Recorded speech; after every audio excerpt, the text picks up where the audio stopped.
Dan hari ini saya mau sharing tentang firman yang Tuhan taruh dalam hati saya tentang kasih, saudara. Ada 3 poin yang saya mau bagikan. Slide-nya belum ya. Yang pertama, bagaimana kasih Allah dinyatakan dalam hidup kita. Yang kedua, bagaimana kesempurnaan kasih Allah dalam hidup kita. Yang ketiga, kasih Bapa. Firman Tuhan berkata seperti ini. Begitu besar kasih Allah akan dunia ini, sehingga Dia mengaruniakan anaknya yang tunggal, supaya setiap orang yang percaya kepadanya tidak binasa, melainkan memperoleh hidup yang kekal. Tapi seringkali manusia itu bertanya-tanya tentang dirinya. Kasih seperti apa di dalam diri saya? Apakah saya sudah menerima kasih itu? Apakah saya layak menerima kasih itu? Kalau kita berfokus pada diri kita sendiri. Oke, boleh slide-nya? Kita buka firman Tuhan di Roma 5 ayat 5 sampai 8.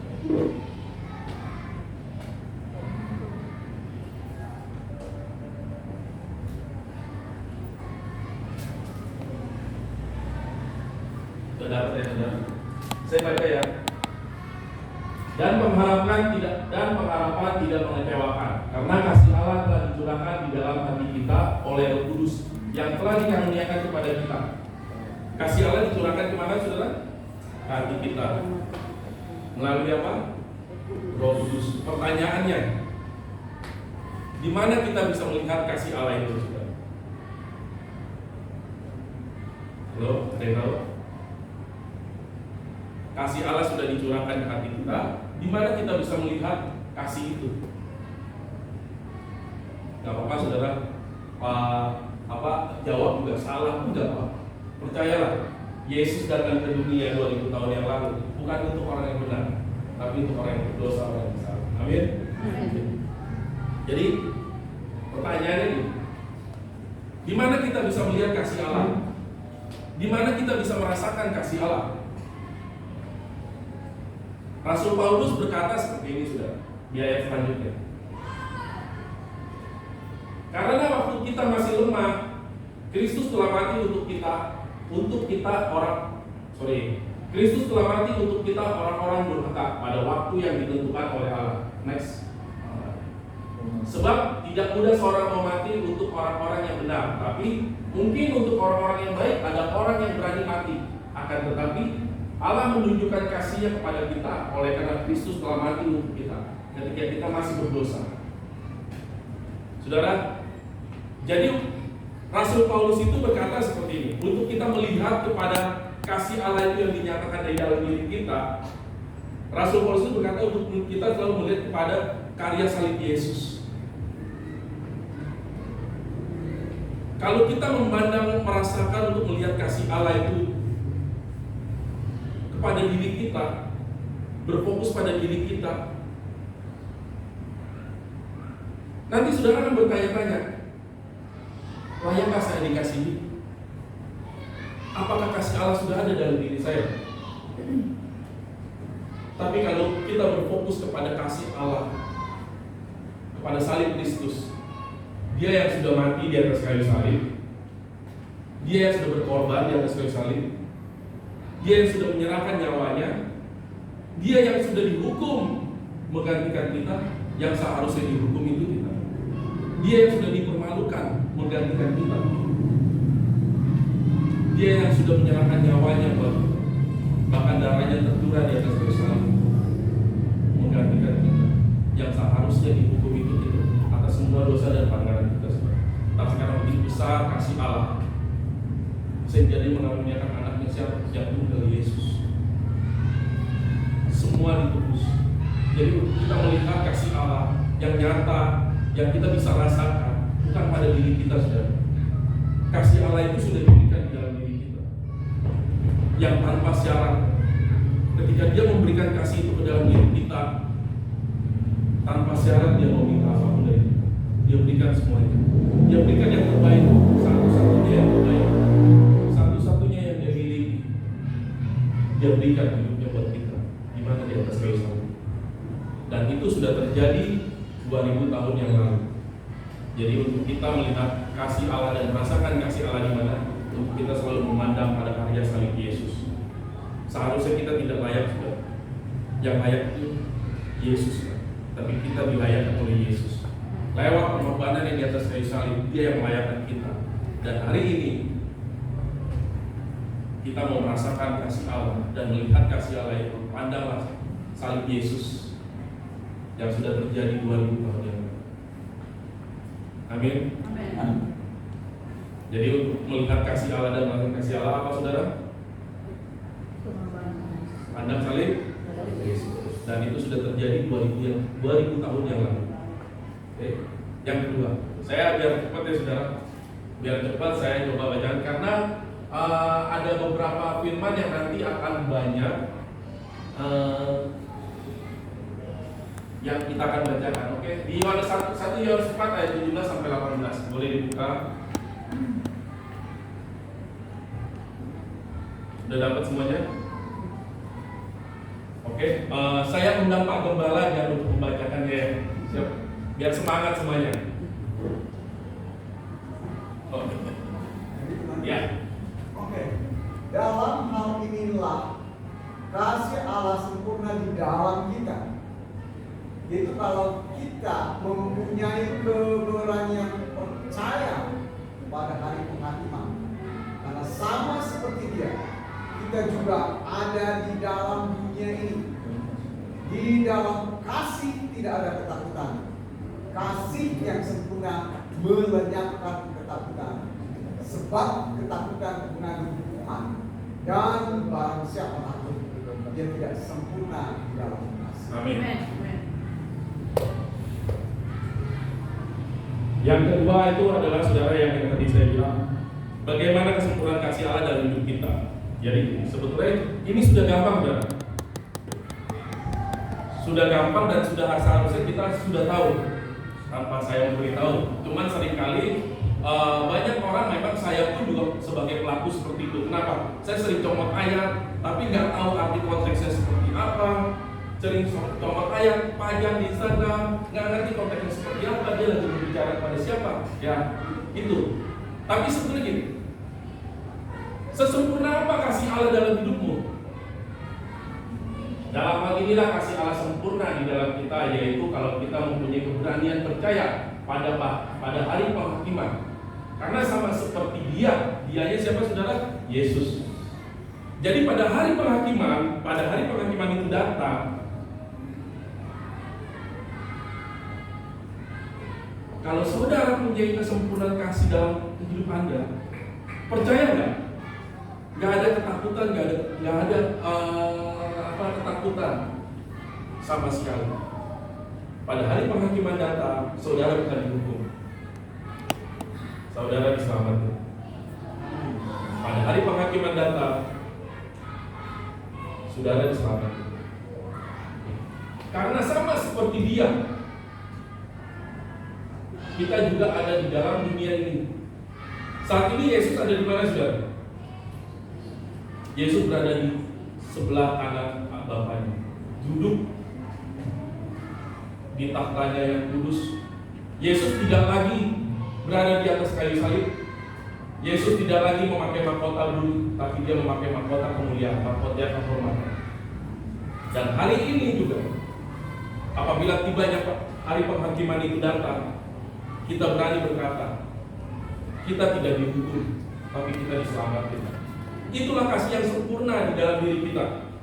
Tidak ada ketakutan, tapi berani berkata bahwa hari penghakiman itu datang, kita diberi reward, diberi hadiah. Ayat selanjutnya, di dalam kasih tidak ada ketakutan. Kasih yang sempurna melenyapkan ketakutan, sebab ketakutan mengandung hukuman. Dan barang siapa takut, dia tidak sempurna di dalam kasih. Pertanyaan gini, Pak, kalau Yesus datang hari ini tiba-tiba saya diangkat ya? Saudara masih takut? Kasih Yesus tidak sempurna dalam hidup saudara. Pak, kalau saya mati nanti saya masuk surga enggak ya? Hei, kamu masih takut kasih Yesus tidak sempurna dalam hidup. Karena firman-Nya jelas. Kasih yang sempurna tidak ada ketakutan. Jadi kalau kita mau melihat kasih Yesus itu sempurna dalam hati kita, buat kehidupan kita harus melihat Yesus yang sudah duduk di sebelah kanan Bapa-Nya, ditatanya yang kudus. Dan kalau kita mau melihat keselamatan kita, lihat karya salibnya 2000 tahun yang lalu, yang sudah menang buat kita, yang sudah memberikan kemenangan bagi kita semua, bukan buat saya, buat saudara, tapi buat seluruh umat manusia. Pertanyaannya banyak orang yang tak percaya, saudara. Dan hari ini Yesus sudah memberikan kemenangan buat kita. Pertanyaannya, apakah saudara takut apabila hari penghakiman itu datang? Saudara berani berkata, saya tidak dihukum, tapi saya menikmati keselamatan kekal. Karena Yesus berkata seperti ini, saudara. Karena sama seperti dia siapa hurufnya besar ya saudara? Yesus. Kita juga ada di dalam dunia ini. Yesus sekarang berada di mana, saudara? Di surga. Sama seperti di bumi yang kita rasakan. Tiba hari penghakiman itu bukan buat kita. Kita orang-orang yang sudah dimenangin sama Yesus.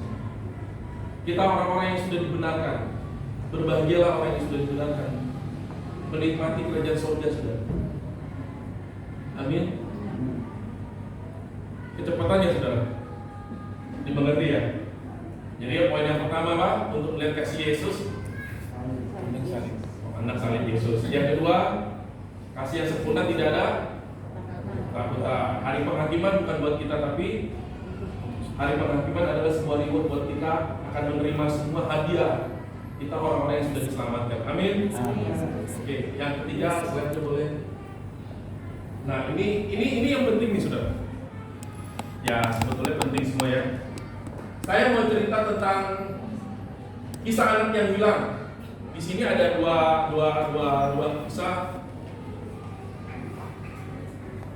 di dalam perjanjian lama dan perjanjian baru. Kita buka di Ulangan 18. Ulangan 18 ayat 18 sampai 21. Oke. Kita baca bergantian nih, saudara. Saya baca ayat pertama, selanjutnya saudara, selanjutnya saya, dan seterusnya. Oke, sudah dapat semuanya?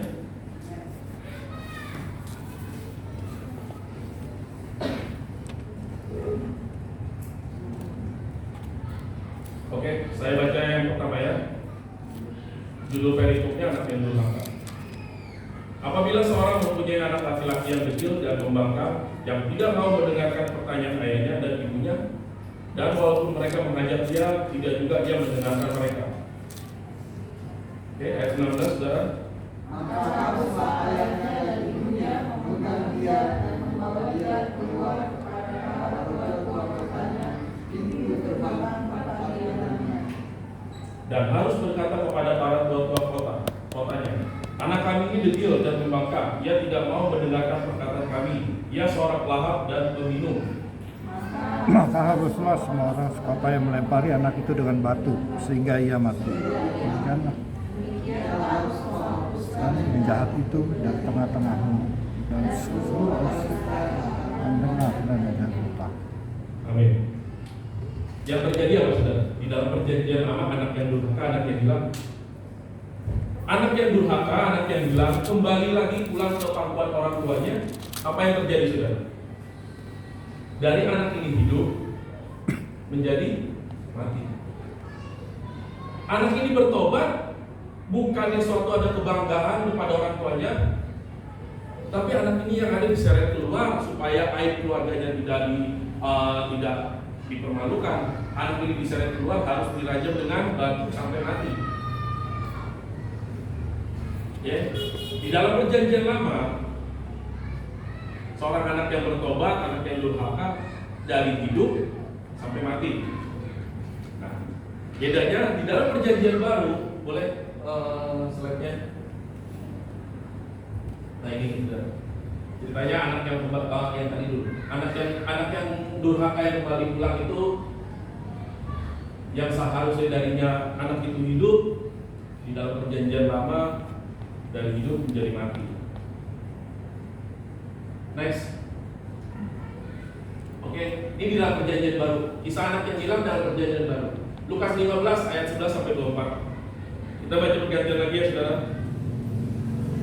Saya ayat pertama, selanjutnya saudara, dan seterusnya. Oke.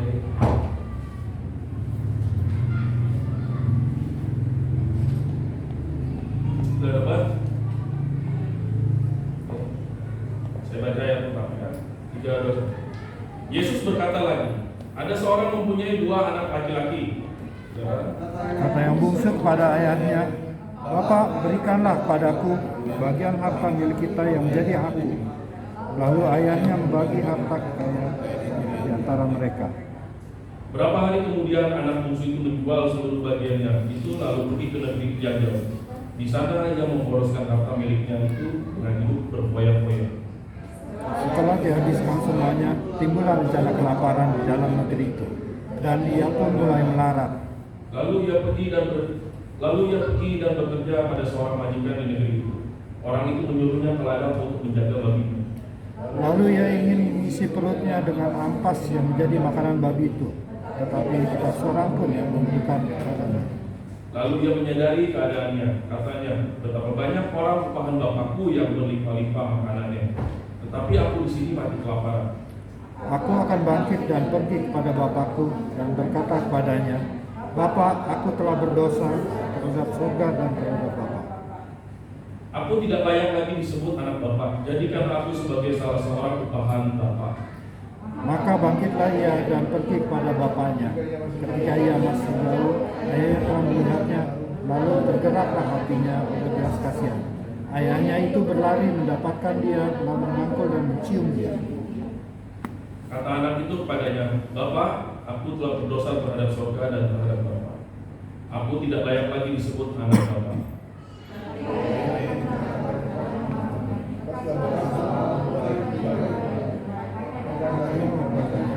Dan kenakanlah cincin pada jarinya dan sepatu pada kakinya. Dan ambillah anak lembu tabung itu, sembelilah dia, dan marilah kita makan dan bersukacita. Sebab anakku ini telah mati dan menjadi hidup kembali. Dia telah hilang dan didapat kembali. Maka mulailah mereka bersukaria. Amin. Di dalam perjanjian baru, saudara, dengan adanya kehadiran Tuhan Yesus, membawa perubahan, membawa dampak. Anak yang sudah dianggap sudah mati, dengan kehadiran Yesus kembali lagi hidup. Anak yang durhaka bertobat, yang sudah dianggap mati, ketika dia bertobat kembali ke pangkuan Bapaknya, yang ada di dirayakan sebuah pesta besar, tidak ada kematian. Kehadiran Yesus mengubahkan segalanya, saudara. 2000 tahun yang lalu Yesus sudah membayar semua kematian. Dan saat ini, apapun masalah saudara yang saudara hadapi, sebesar apapun dosa kalian, sebesar apapun pelanggaran yang pernah kalian buat, datanglah kepada Yesus. Dia tidak pernah memilih kasih. Yang sudah dianggap mati semuanya, ketika saudara datang kepada Yesus, semuanya menjadi hidup kembali. Tidak ada penghukuman di dalam Yesus, karena semua penghukuman Yesus sudah bayar semua di atas kayu salib. Jadi ketika kita mau melihat keselamatan, kita pandanglah salib Yesus. Dia yang sudah berkorban di atas kayu salib 2000 tahun yang lalu. Dan kalau kita mau melihat hidup kita, lihatlah Yesus yang duduk di tahtanya yang kudus. Dan ada satu cerita kisah di Alkitab, saudara. Tahu Petrus ya, saudara? Saat itu Petrus itu sedang bersama murid-murid Yesus yang lainnya berada di tengah laut. Dan saat itu kita lupakan semua anginnya, ombaknya, apa semua. Saat itu mereka semua murid-murid Yesus berada di tengah laut, saudara. Dan saat itu Yesus datang menghampiri muridnya, dan dari jauh murid-murid itu melihat bahwa itu adalah Yesus. Benar ya saudara? Dan ada satu murid yang bernama Petrus. Petrus itu siapa saudara? Dia bukan dewa, bukan malaikat, tapi dia manusia seperti kita. Tapi ketika dia memandang pandangannya kepada Yesus, ketika matanya tertuju pada Yesus, apa yang terjadi saudara? Dia manusia pertama yang berjalan di atas air. Ketika dia melihat hidup dia kepada Yesus, maka Yesus, Petrus orang pertama yang berjalan di atas air. Ketika pandangannya tertuju pada Yesus, tidak ada rancangan yang jalan. Petrus berjalan di atas air. Tapi ketika pandangan Petrus keluar dari Yesus, apa yang terjadi saudara? Dan hari itu saudara, dan hari ini yang kita mau bagikan, percayalah bahwa kasih Allah sudah dinyatakan dalam diri 2000 tahun yang lalu.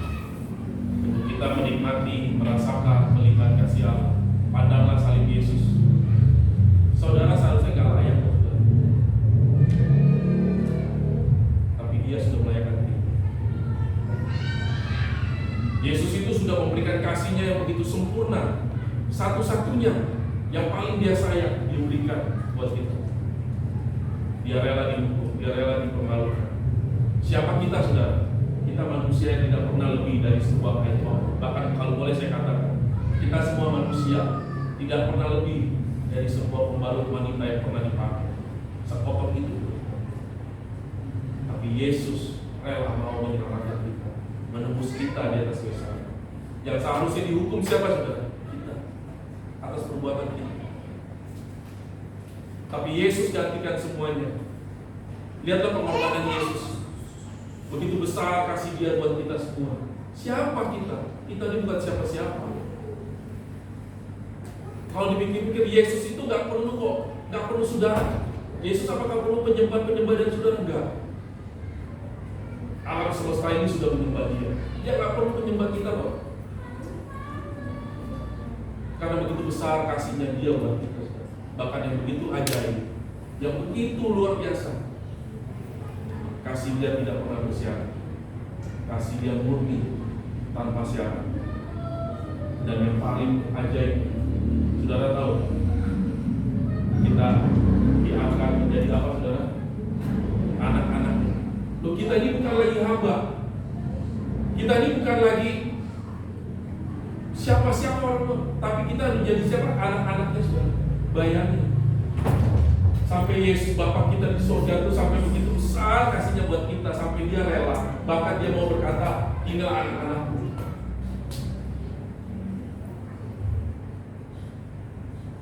Amin, saudara.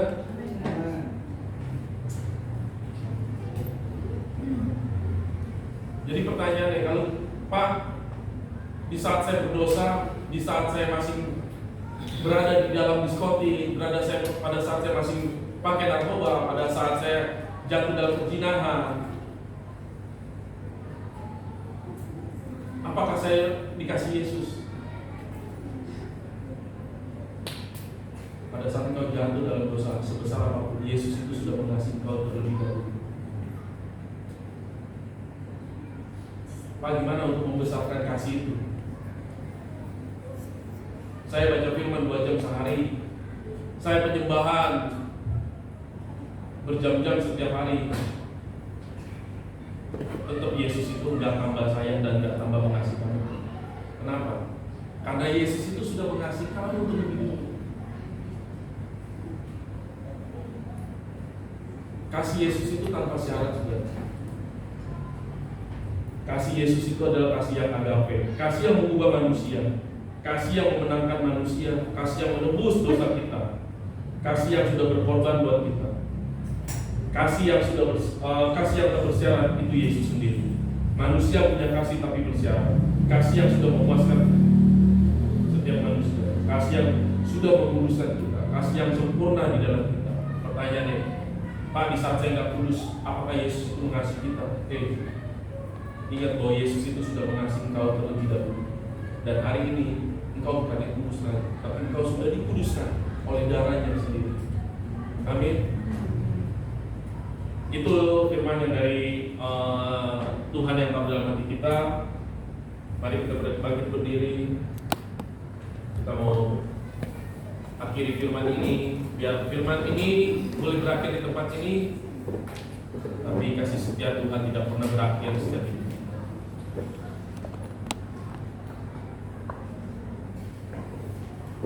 Terima kasih Tuhan untuk sore hari ini. Kalau kami boleh menikmati semua firman-Mu yang hidup, sekali lagi kami mau terima firman-Mu yang hidup itu bukan saja yang hidup, tapi boleh terus berbuah, dan biar buah itu biar orang-orang di sekeliling kami boleh merasakannya. Tuhan Yesus, Kau yang terus memberkati Bapak dan Ibu Gembala di tempat ini. Kau pakai terus hidupnya Tuhan. Kau pakai tempat ini biar tempat ini terus diperluas, diperlebar, biar makin banyak orang-orang yang rindu akan kebenaran firman datang ke tempat ini. Terima kasih Tuhan. Kau berkati juga semua para pekerjanya, para pengungsi semua Tuhan.